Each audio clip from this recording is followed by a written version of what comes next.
4 जून को, 4 जून को झोला लेके चल पड़ेंगे जी।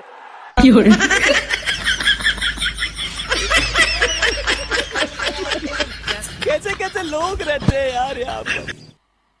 मजा नहीं आ रहा है। क्या घंटा मजा आएगा? पहले ही बोल दिया झोला लेकर चल पड़ेंगे जी। अपन डौकीला खुश रखे के 3 तरीका। हाँ हाँ हाँ हाँ, देख देख कैसे ध्यान से सुन थे। अबे भोसड़ी के पहले बना तो ले।